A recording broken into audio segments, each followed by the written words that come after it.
અંગ્રેજોની આધીનતા નહીં સ્વીકારનારા ડાંગના રાજવીઓની શૌર્યગાથાનો ઉલ્લેખ કરી ડાંગ જિલ્લા વિકાસ અધિકારી રાજ સુથારે ઐતિહાસિક 4 દિવસીય ડાંગ દરબારના ભાતીગળ લોકમેળાના કાર્યક્રમનું ઉદ્ઘાટન કર્યું હતું.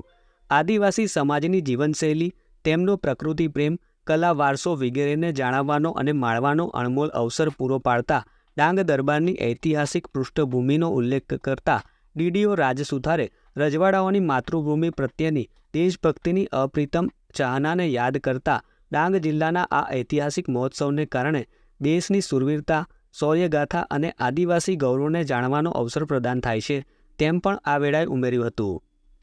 ડાંગના માજી રાજવીઓનું યથોચિત સન્માન કરાયું હતું. પ્રત્યુત્તરમાં ડાંગના રાજવીઓએ પણ ડાંગ પ્રદેશના સમગ્ર પ્રજાજનો વતી મહાનુભાવોને ધનુષબાણ અર્પણ કરી સન્માન કર્યું હતું.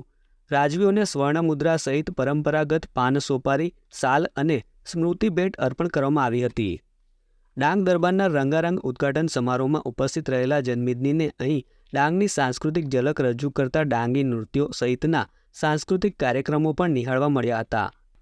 ઉદ્ઘાટન કાર્યક્રમ પૂર્વે ડાંગ જિલ્લાની ઐતિહાસિક પ્રણાલી અનુસાર ડાંગના માજી રાજવીઓની જિલ્લા સેવા સદન ખાતેથી નીકળેલી ભવ્ય શોભાયાત્રા નગરના મુખ્ય માર્ગો ઉપર ફરી હતી.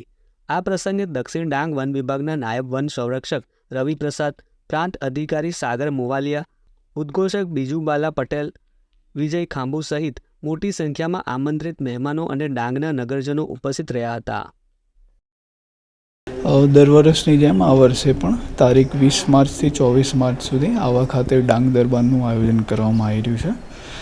આ આયોજનમાં આપણે મોડેલ કોડ ઓફ કન્ડક્ટ આચાર સંહિતા જે અમલમાં છે એનું ધ્યાન રાખીને કોઈ ચૂંટણીલક્ષી કે એવા પ્રચારો કે કાર્યવાહી ના થાય એના માટે બી જિલ્લા વહીવટીતંત્ર સૌ પ્રથમ તો સજ્જ છે. આની સાથે સાથે તમામ જાતનું આયોજન કરવામાં આવ્યું છે. ટ્રાફિક નિયમનથી માંડીને પાર્કિંગ વ્યવસ્થા છે. હેલ્થની ટીમો આપણી એક્ટિવ છે. 5 દિવસ માટે પૂરતું પાણી અને સ્વચ્છતા જાળવવા માટે પણ જિલ્લા વહીવટીતંત્ર કટિબદ્ધ છે. આની સાથે સાથે કોઈ બી કાયદા વ્યવસ્થા, લો એન્ડ ઓર્ડરનું અને કોઈ એવો પ્રશ્ન ના બને એના માટે બી એડિશનલ SRPFની ટીમો બી આપણે બહારથી અહીંયા મંગાવેલી છે અને અહીંયા સ્ટેશન છે.